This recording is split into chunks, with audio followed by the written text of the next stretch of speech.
વાત કરીએ તો સમાચાર સામે આવ્યા છે। ભાવનગરની આ ઘટના સામે આવી છે, જેમાં ખોટા દસ્તાવેજો બનાવતો આરોપી ઝડપાયો છે।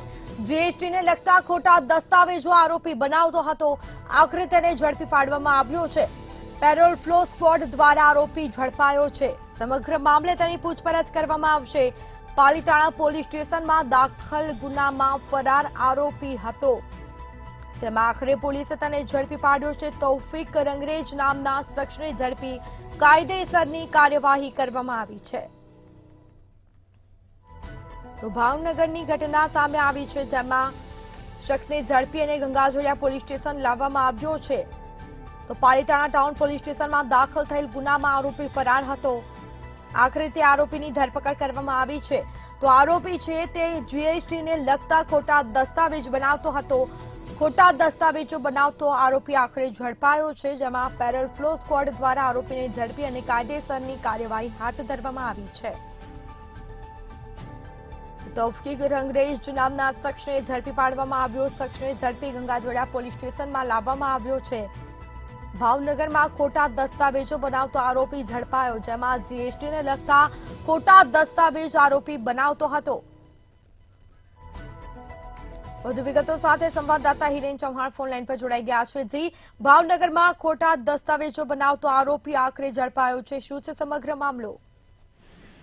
જી સ્મિતા, ચોક્કસ જણાવ્યું તો 2023માં ભાવનગર જિલ્લાના પાલીતાણા ટાઉનની અંદર ખોટા દસ્તાવેજો બનાવીને જીએસટી કૌભાંડ આચરવાનું જે કૌભાંડ છે તે સામે આવ્યું હતું, જેની તપાસ હાલ પણ ચાલુ છે।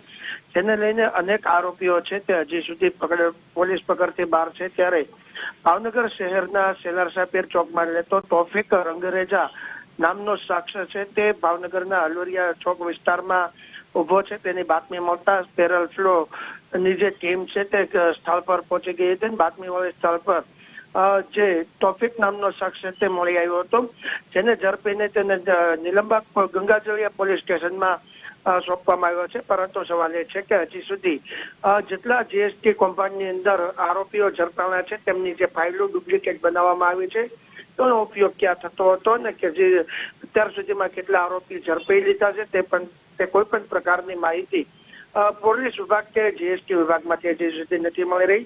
હાલ પણ પોલીસ વિભાગને અનેક આરોપીઓ છે તેમને પકડવા માટેનું લિસ્ટ છે તે જીએસટી અને પોલીસ વિભાગે તૈયાર કરેલું છે। જી બિલકુલ, તે તમામ જાણકારી આપવા બદલ આપનો આભાર। શખ્સને ઝડપી અને ગંગાજળિયા પોલીસ સ્ટેશનમાં લાવવામાં આવ્યો છે। પેરોલ ફ્લો સ્ક્વોડ દ્વારા આરોપીને ઝડપી અને કાયદેસરની કાર્યવાહી હાથ ધરાઈ છે। જીએસટીને લગતા ખોટા દસ્તાવેજો બનાવતો હતો આરોપી, જેમાં આખરે પોલીસે તેને ઝડપી પાડ્યો છે। અને અગાઉ પણ પોલીસ સ્ટેશનમાં દાખલ થયેલ ગુનામાં આરોપી ફરાર હતો।